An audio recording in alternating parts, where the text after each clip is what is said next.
Shalom sahabat setia yang dikasih oleh Tuhan. Jumpa lagi di dalam acara Renungan Sahabat Setia. Pada hari ini kita akan membawakan satu tema, yakni damai di tengah krisis. Saya akan membacakan untuk kita semua firman Tuhan dari Filipi 4 ayat 5-9. Hendaklah kebaikan hatimu diketahui semua orang, Tuhan sudah dekat. Janganlah hendaknya kamu khawatir tentang apapun juga, tetapi nyatakanlah dalam segala hal keinginanmu kepada Allah dalam doa dan dalam permohonan dengan ucapan syukur. Damai sejahtera Allah yang melampaui segala akal akan memelihara hati dan pikiranmu dalam Kristus Yesus.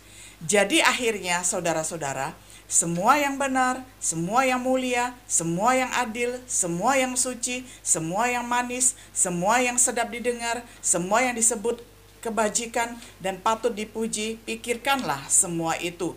Dan apa yang telah kamu pelajari, dan apa yang telah kamu terima, dan apa yang telah kamu dengar, dan apa yang telah kamu lihat padaku, lakukanlah itu, maka Allah sumber damai sejahtera akan menyertai kamu.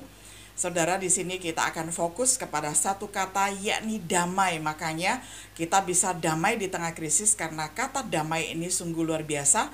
Berasal dari kata erenes, adalah kata benda, genitif, singular, bergender feminin.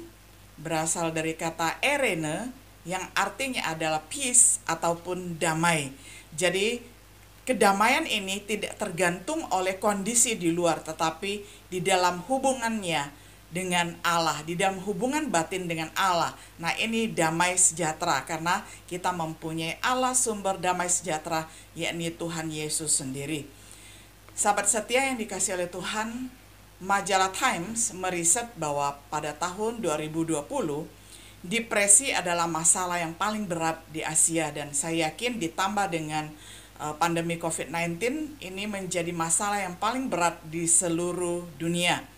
Nah, Pusat Riset dan Pencegahan Bunuh Diri di Beijing adalah pembunuh pertama bagi anak muda dari usia 18 tahun sampai 34 tahun. Jadi ada begitu banyaknya kasus bunuh diri di Beijing, yakni di Asia dan juga di belahan dunia lainnya. Nah, apa penawar untuk kekhawatiran, depresi, dan tekanan mental? Apakah obat herbal, pergi ke psikolog atau psikiater, atau membeli jasa pelukan? Karena ada orang yang menjual jasa pelukan. Ketika orang merasa lonely, dengan bayar sekian dolar, maka seseorang bisa dipeluk. Atau dengan membeli obat tidur atau obat penenang. Apakah dengan memasak atau membeli sebuah resep kehidupan yang penuh damai sejahtera? Saudara, banyak sekali pertanyaan orang ya. Apa sih sebenarnya kunci kehidupan damai di tengah krisis? Saudara, Rasul Paulus di dalam surat Filipi 4 ayat 4-9 memberikan 4 kunci untuk dapat memiliki damai sejahtera Allah di tengah-tengah masa krisis. Yang pertama, marilah kita lihat di ayat yang kelima. Kunci yang pertama adalah biarkanlah kebaikan hatimu diketahui orang. Nah, bila kebaikan kita ini adalah kebaikan yang sejati, yang tidak pura-pura, kita tidak perlu bertengkar apabila ada orang memfitnah kita. Kita tidak perlu menjadi susah, menjadi galau kalau ada orang yang mengganggu kehidupan kita. Karena apa? Karena kita mempunyai damai hasil kontak kita dengan Allah sumber damai sejahtera. Nah, lalu kebaikan hati kita yang ontologis, kebaikan hati kita yang sejati, itu selamanya akan kekal, murni, dan tidak dapat tercemar. Seperti Tuhan Yesus, ketika dia menjamah orang yang sakit, ketika menjamah orang yang berdosa, termasuk ketika ada juga perempuan yang puluhan tahun sakit pendarahan, lalu di tengah kerumunan dia menjamah jubahnya Yesus. Yesus memang mempertanyakan, siapa yang menjamah jubahku, begitu ya. Itu artinya bukan berarti dia tidak tahu, tetapi dia ingin pengakuan orang itu bahwa seseorang sudah menjamah jubahnya. Nah, tetapi dari kasus ini yang kita belajar adalah bahwa Yesus yang murni hatinya, Yesus yang baik hatinya, ketika dijamah oleh orang yang sakit pendarahan, orang yang najis, orang yang kotor, orang yang sakit, Yesus tidak ikut tercemar. Yesus tidak ikut najis, Yesus tidak ikut berdosa. Karena apa? Karena dia adalah Allah yang maha kudus. Dialah yang akan menguduskan orang yang menjamahnya. Nah, inilah yang disebut dengan kebaikan sejati, saudara. Jadi kebaikan sejati, kesejatian itu sesuatu yang murni, yang terpancar dari hati kita yang baik, itu baiklah diketahui oleh semua orang bahwa kita memang baik, ya. Tidak perlu disembunyikan dan memang tidak bisa disembunyikan. Itu sungguh luar biasa.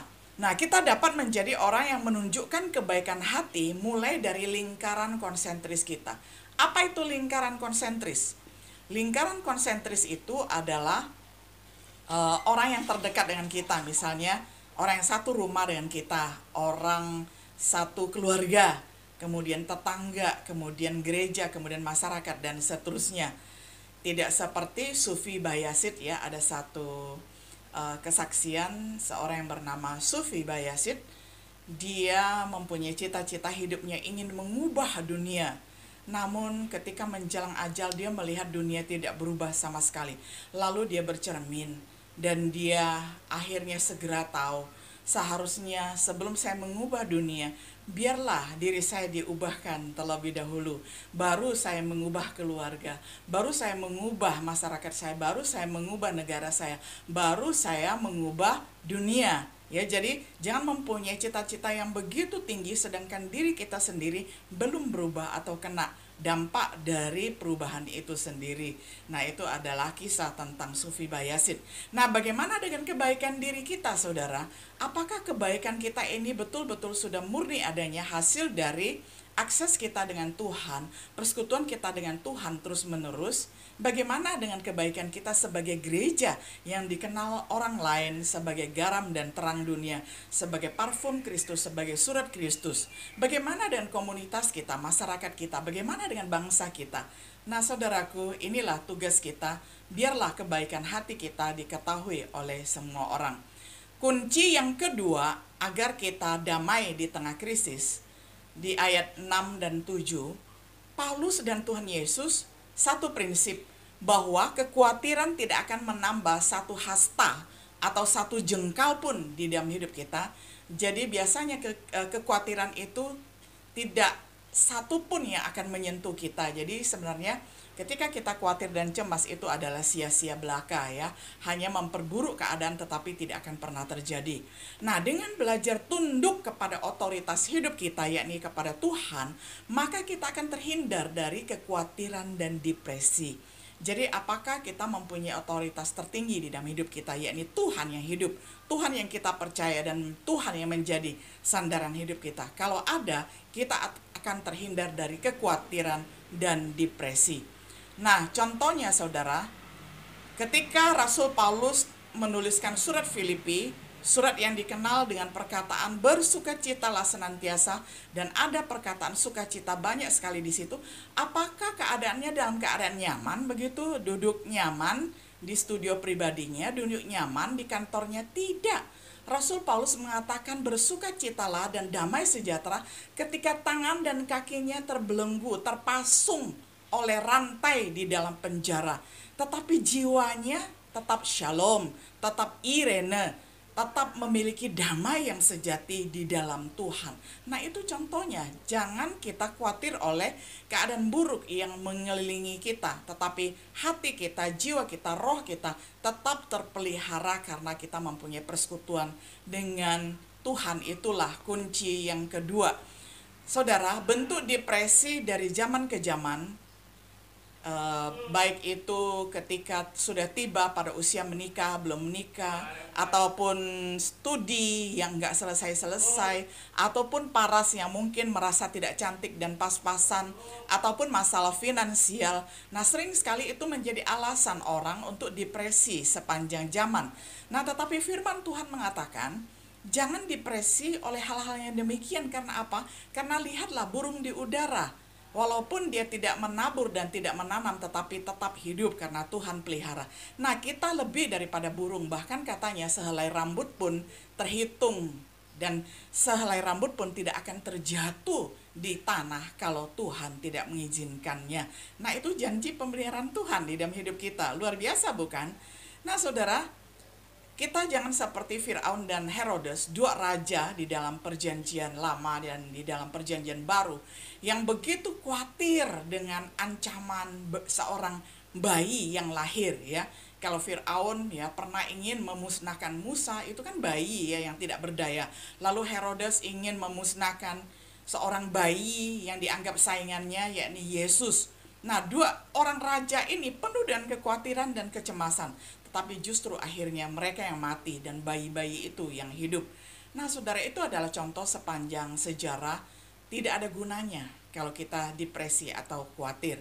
Nah, bagaimana kita mengatasi kekhawatiran kita pribadi, kekhawatiran kita di dalam masyarakat dan bangsa kita?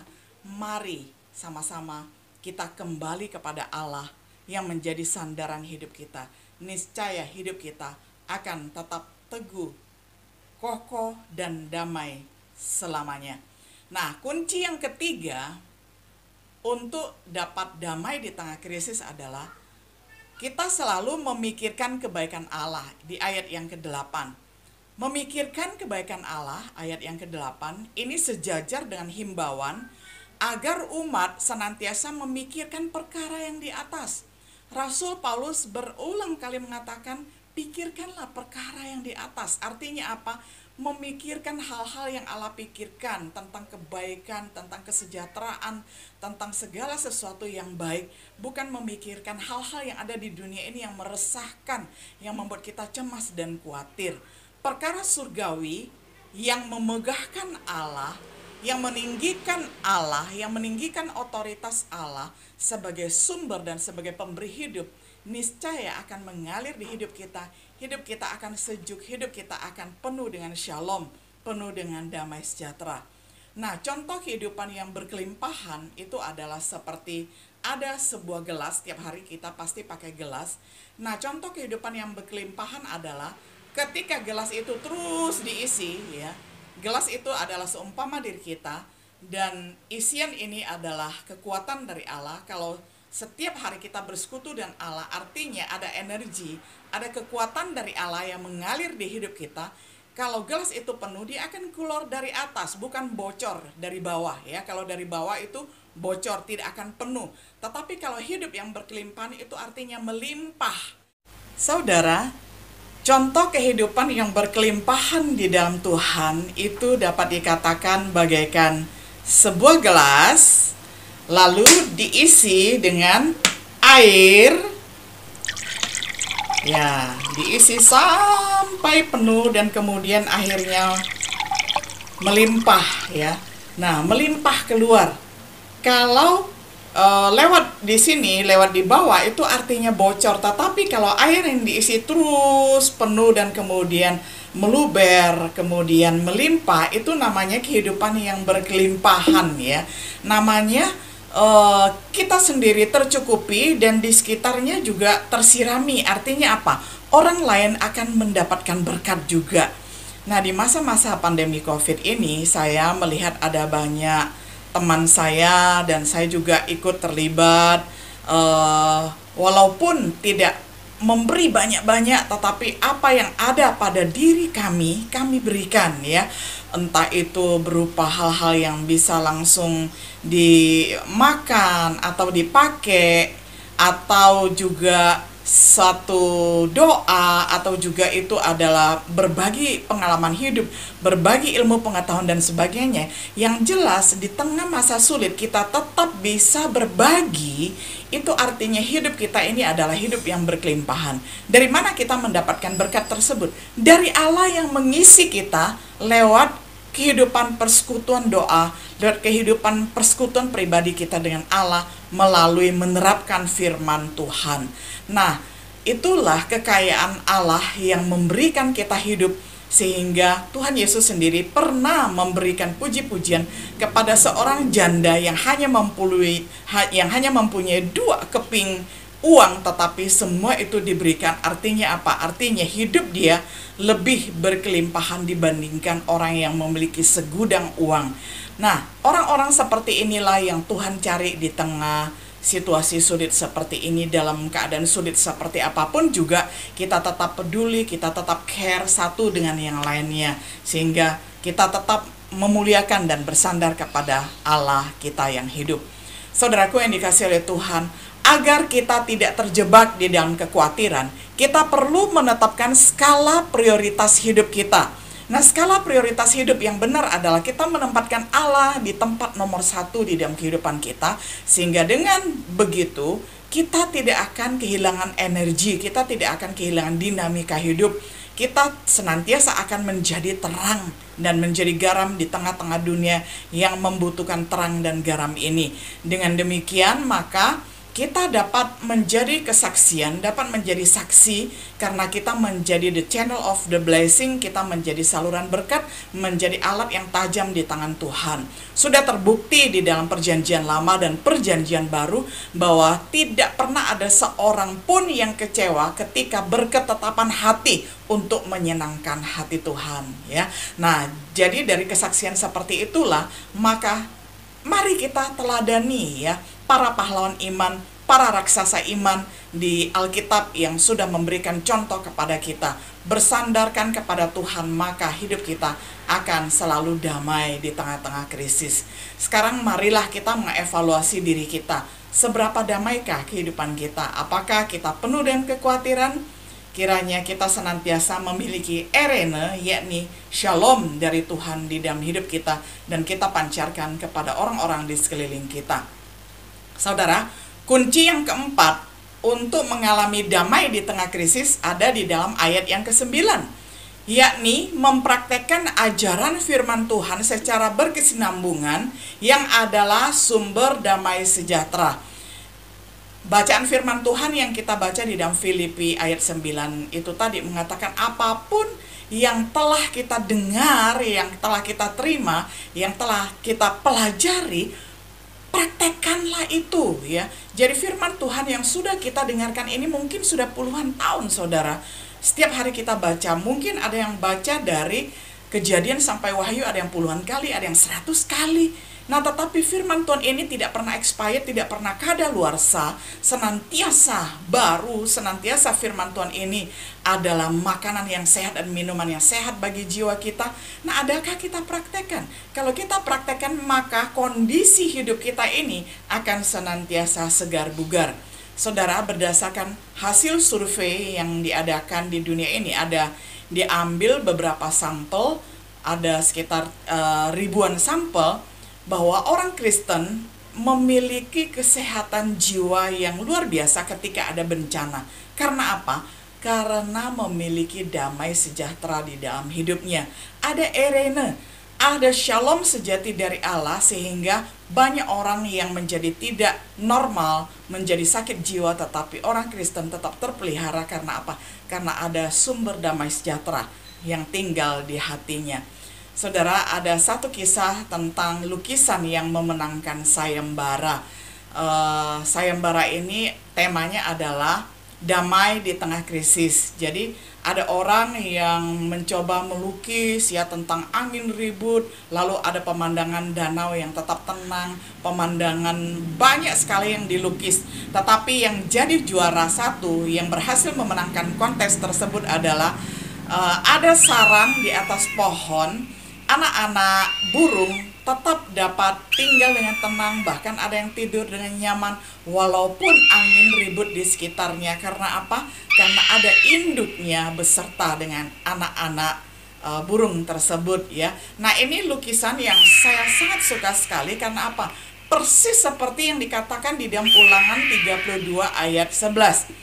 Saya bacakan, laksana Raja Wali menggoyang bangkitkan isi sarangnya, melayang-layang di atas anak-anaknya, mengembangkan sayapnya, menampung seekor dan mendukungnya di atas kepaknya. Saudaraku yang dikasihi oleh Tuhan, kita melihat ketika keadaan di sekitarnya penuh dengan angin ribut, induk Raja Wali datang menaungi anak-anak Raja Wali. Tetapi ketika angin ribut sudah pergi, tofan sudah berlalu di dalam kehidupannya, malah induk Raja Wali yang menggoyang-goyangkan isi sarangnya. Supaya apa? Supaya anak-anaknya belajar mandiri, supaya anak-anaknya belajar untuk mengembangkan kepak-kepak sayapnya. Kalau kita belajar tentang cara didikan induk Raja Wali kepada anaknya, itu persis prinsip Allah, yakni Allah membiarkan dan bahkan sering membawa kita kepada situasi sulit supaya kita mengeluarkan sayap kita. Mungkin selama ini sayap kita karena tinggal di zona nyaman, kita nggak perlu keluarkan. Kita nggak pernah kepak-kepak. Sehingga ketika dalam keadaan sulit seperti inilah kita belajar mengeluarkan sayap kita. Dan kemudian kita mengepak-ngepakkan sayap kehidupan kita supaya kita terbang lebih tinggi. Bukankah Raja Wali yang sejati itu adalah dia dapat menembus badai, dia dapat menerjang badai seberat apapun. Karena apa? Karena dia sudah terlatih. Nah, Allah kita itu adalah bagaikan induk Raja Wali yang melatih kita supaya mandiri di dalam setiap musim kehidupan kita.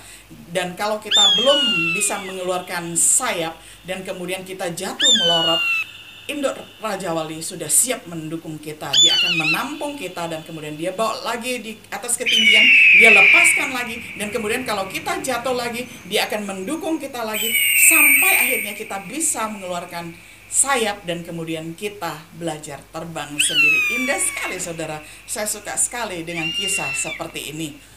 Nah, di dalam kita mempraktekkan ajaran Alkitab, yakni sebagai kunci yang keempat di dalam kita bisa memiliki damai di tengah krisis adalah kita jadilah jurnalis untuk diri kita sendiri. Buatlah catatan perjalanan jurnal kehidupan rohani kita. Paulus memiliki catatan. Dia menganggap bahwa list yang dia buat, catatan masa lalu dia yang dinilai oleh dunia penuh dengan gilang gemilang, akhirnya setelah dia baca lagi jurnal hidupnya, dia menganggap masa lalu itu bagaikan sampah. Sekarang dia berlari-lari kepada tujuan untuk meraih mahkota surgawi setelah dia bertemu dengan Tuhan, setelah dia menjadi rasul Tuhan, setelah dia menjadi murid Tuhan, dia menjadi seorang yang mendapatkan kehidupan yang sangat cemerlang. Dia mengejar tujuan yang sangat indah, yakni mahkota surgawi. Nah saudara, apakah kita rajin membuat jurnal di dalam kehidupan kita? Adakah kita membuat catatan-catatan naik turunnya kehidupan kita? Adakah kita belajar damai di tengah krisis? Marilah saudara, kita mempraktekkan 4 kunci yang Rasul Paulus ajarkan kepada setiap diri kita supaya kehidupan kita dapat tetap damai di tengah krisis. Kunci yang pertama, biarkanlah kebaikan hatimu diketahui oleh orang. Kunci yang kedua, jangan khawatir tentang apapun juga. Lalu kunci yang ketiga, memikirkan kebaikan Allah. Kunci yang keempat, mempraktekkan ajaran Alkitab. Kiranya dengan demikian kita selamat sentosa, selamat damai sejahtera. Sahabat setia yang dikasihi oleh Tuhan, apapun pergumulan saudara pada saat ini, Tuhan adalah sumber damai sejahtera. Oleh karena itu, datanglah ke haribaannya, datanglah ke dalam pelukan Tuhan yang paling nyaman, dan dapatkanlah perlindungan. Ketika kita sudah kuat, ketika kita sudah mau belajar terbang, biarkanlah Tuhan membawa kita di tempat ketinggian, melepaskan kita, dan kita mengeluarkan sayap kita seperti anak Raja Wali yang dilatih terbang untuk menembus badai pandemi COVID, untuk menembus badai kehidupan, supaya hidup kita senantiasa kuat, cemerlang, dan kita menjadi berkat bagi banyak orang. Kiranya Tuhan menolong kita untuk dapat melakukan firman-Nya. Shalom.